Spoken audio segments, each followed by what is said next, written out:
Welcome back to Dobbo's Fishing Adventures. As you can see, I'm back on the Isle of Wight. This is my shed with all my gear in, and no fishing this weekend. Weather's a bit pants, so I thought I'd bring you a review. So, as quite a few of you other YouTubers have been sent the HP35R by Fenix, so have I.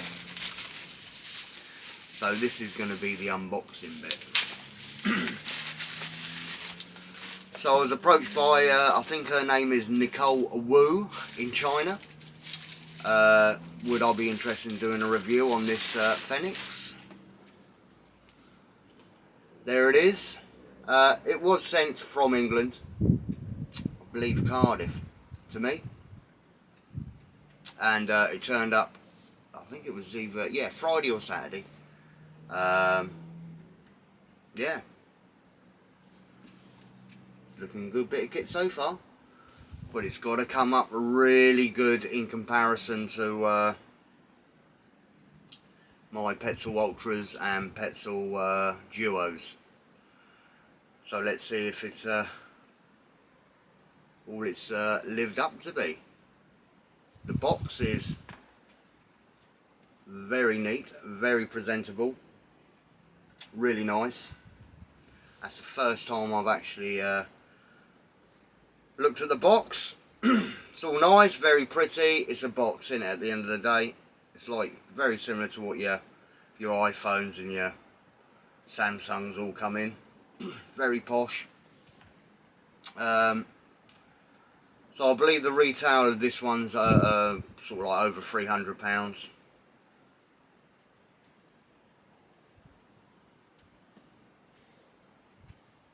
It is a very fancy box, right? Now can I get into it? Because I haven't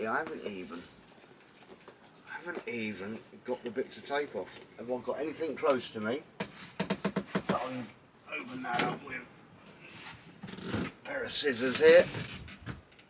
So let's cut that bit of tape. Second bit of tape. Let's have a look. Drum roll.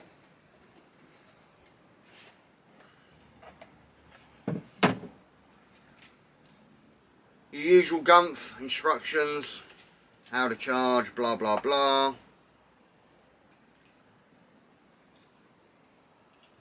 What's in their other range? So this is HP35R. As you can see there.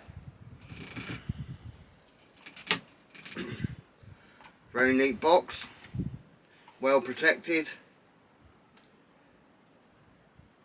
First impressions, superb. Here's the battery.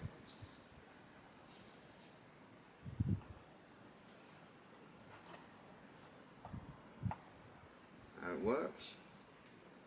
That's a test, so there's only 2 bars left in that out of 4. Let's have a look. Drum roll. The actual headlamp itself. Hope you can see all that. That is very neat. And to be fair, without the battery on, that's very light. Can't think what the IP rating is. Was it? It was quite a bit, wasn't it? Is it a 66? IP 66? And so I haven't looked at this or anything, so I'm only going by as if it had just turned up for you guys. I'm sure it was IP 66 I've seen. So that's pretty watertight, dustproof, dampness, etc. IP 67 or 68 is higher, obviously. But I'm just looking at this now.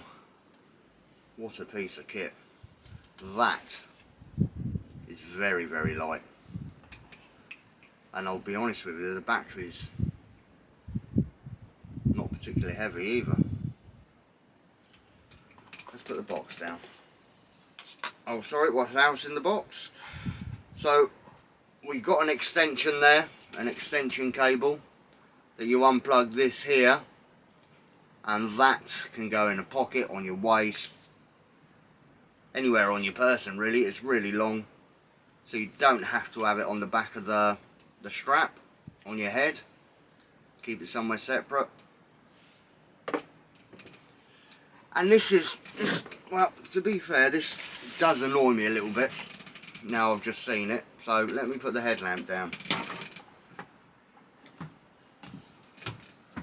Charging cable.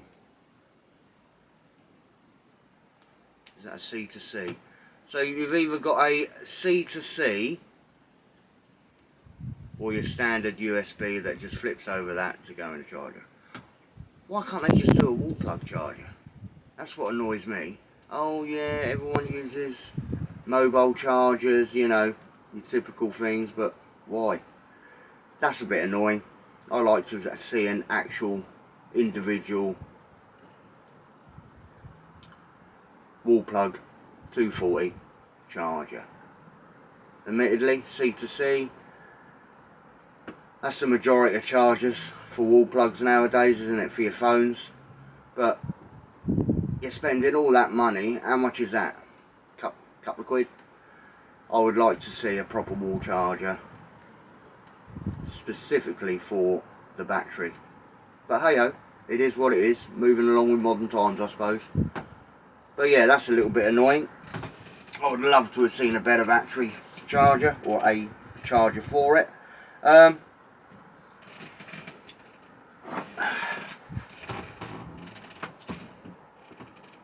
The casing is aluminium,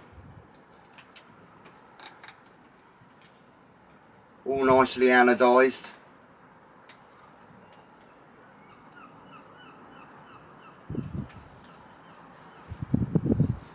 Nice stretchy headband for your head.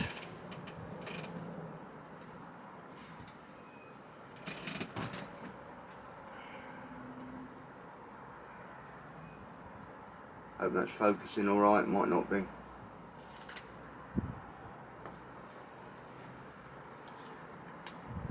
Here's your control button. Seems quite nice. But another little gripe, it is aluminium and it's been anodised obviously. And the only thing is, when you anodise anything, powder coat anything that's aluminium, once you do get a nick in it, salt water, not a great combo. Some of the black anodising I will probably suspect could start pitting.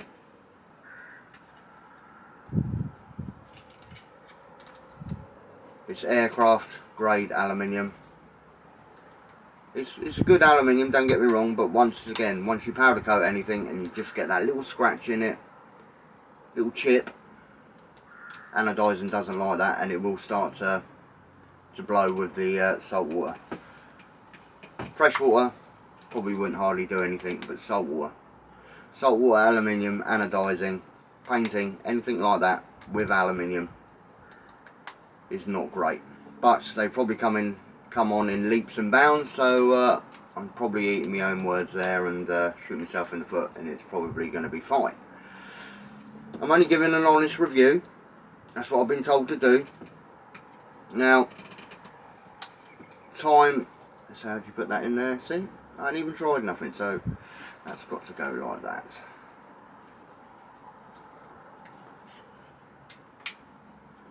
Nice and positive, nice click. You got your blade clip in there nicely alongside your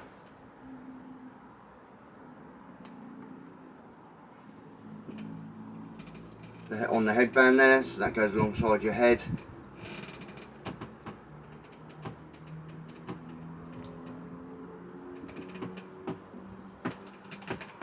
Now before you say it, you lot say anything, yeah, I haven't got a big head. So I want to shorten this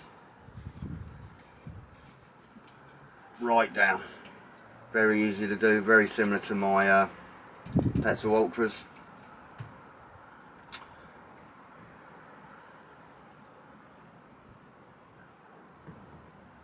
Safety notice here, the headlamp will accumulate a significant amount of heat while operating.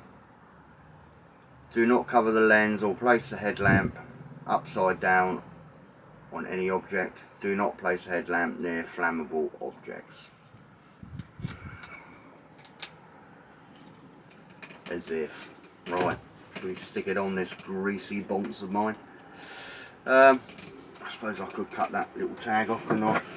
Let's have a look.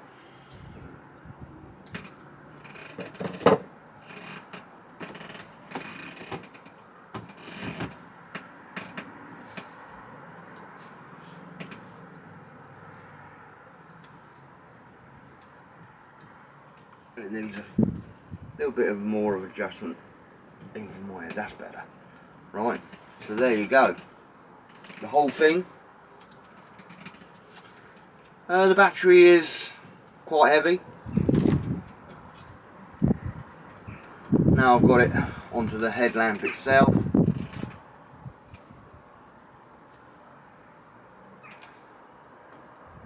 As I say, I'm on 2 bars. I don't even know how to operate it. How do you operate it then? Press and hold? No? Ah, no, it's a dial, isn't it? Yes, sorry. So there we go, we got 1 mode. So, hold on, what's operating now? I haven't got a clue. See? This is raw, proper review. I've done no. So that one goes there. Let's just get onto that single one. Is that the spot? Oh, right, okay, so turn it on. Let's do that again. So you turn it on. So it goes to the large light. I'm assuming that's a zoom. Or is it the flood? Who knows? Who cares? Right, so press that again. The button on the side there, without blinding you guys. There we go. Yeah, no, that's bright. Even in the shed here, it's very, very bright, to be fair. Press it again. Does it go up again? Right, it does. Ah, that's another thing as well. So they do, I believe, have a mode in here. If you like blank that off, it will shut down so you're not overheating. Or like the Petzl Duo does. So if you're talking to someone, it will recognise the distance you're talking, and if you have got it on the brightness, it will automatically drop down to a brightness where you're not going to blind that person. So we're on the lowest setting. 1. Oh, hold on, something's happened there. It won't go back. Now it will. So once it's in that setting, it will stay on that setting until you go donk donk, off, on. Another one. Can't really see. As I say, I'll use this on my next strips and everything. Get a proper thing. Or is it the battery that's yeah, it could be the battery as well. So I'm only on 1 bar. So we go from there, go from there. We've got the 2 smaller ones. So I've got all 3 on now.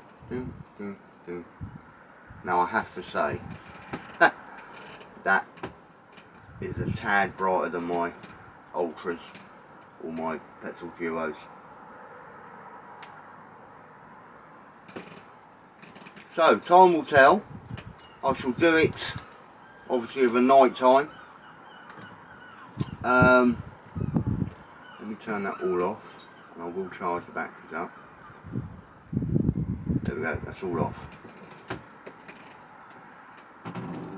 Do a close up for you guys. Let you know, I think they're around the lower part of £200 now. I'm going to charge it up. I believe it also doubles up as a power bank as well. Now that's handy. I do take a power bank with me.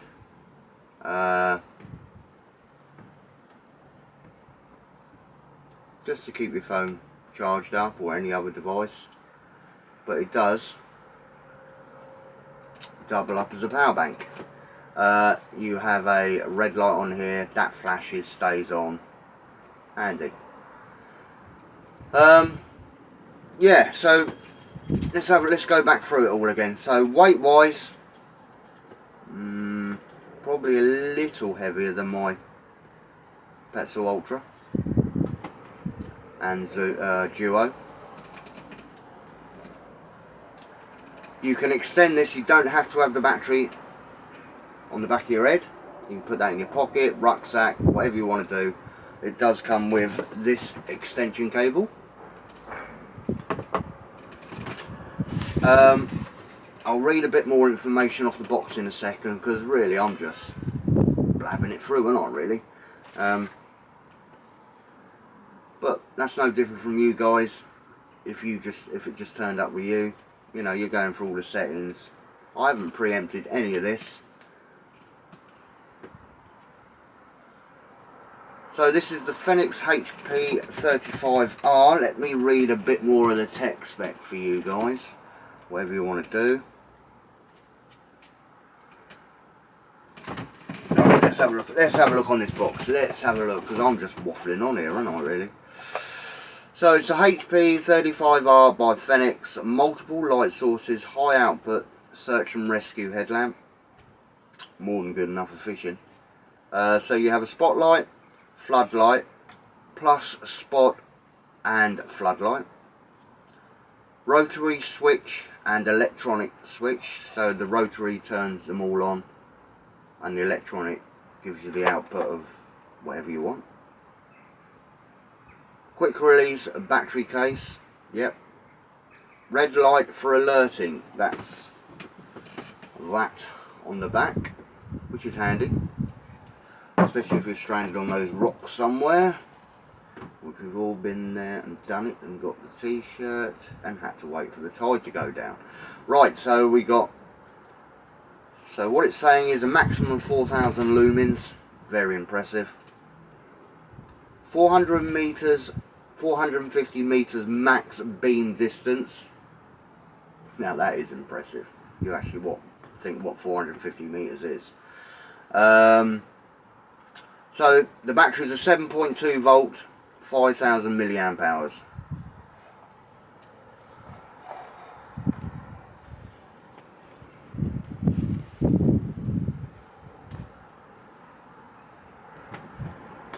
Oh, I do believe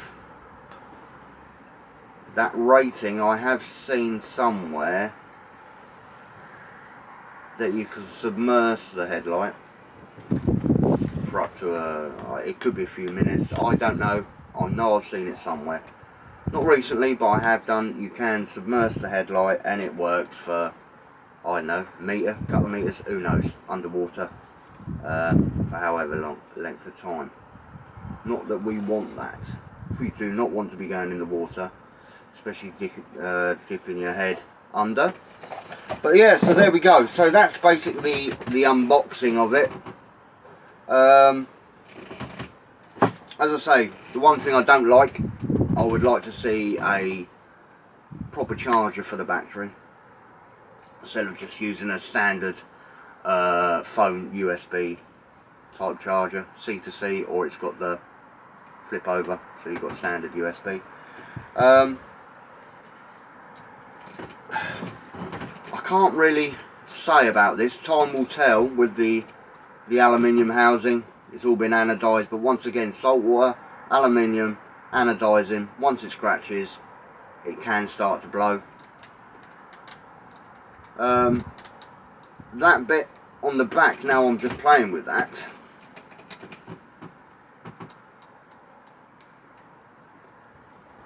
You're doing a cast, everyone has their headlamp on when they're casting. That to me doesn't feel quite positive enough. It could flip down during your cast, because you are whacking your head round. I don't know if you can possibly tighten up the little, it's like the ratchet system, you know, for dunk, dunk, dunk, dunk, dunk. That seems a little bit flimsy. I would like it a little bit more positive, so you actually get it to move.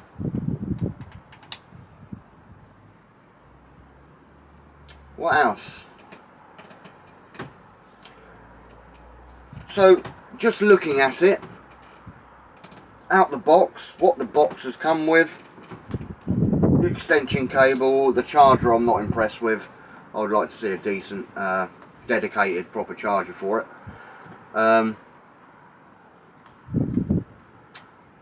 Now what should I give this out of 10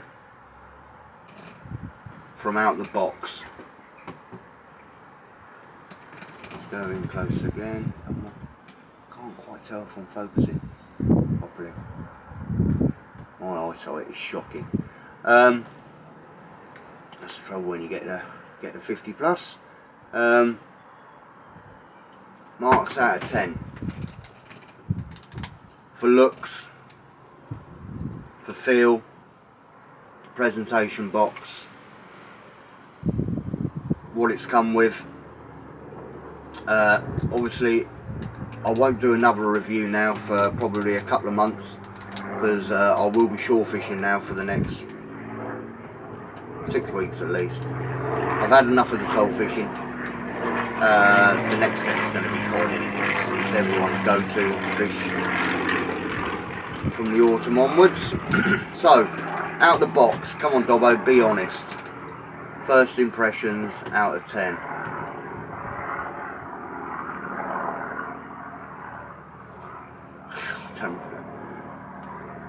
I'm going to say 6 out of 10. I'm just hoping. For me, it's the last thing. I've got Petzl Ultras that I've absolutely abused. Not the duos, because they're the later ones, but I've got duos as well. So I've got 3 Petzl Ultras and I've got 2 Petzl duos. Why? Why have I got so many headlamps?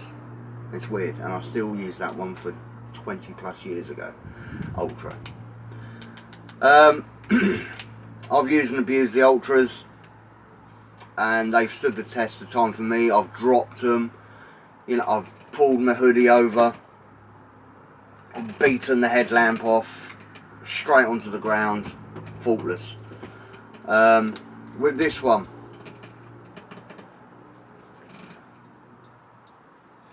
we'll see, but 6 out of 10 for me.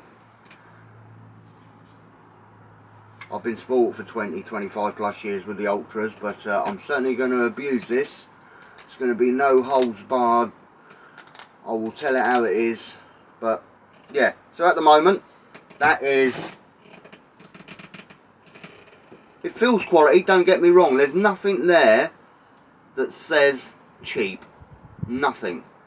But the charger, dedicated, 100% should be dedicated charger for the battery. The actual headlamp itself, it's aluminium anodised.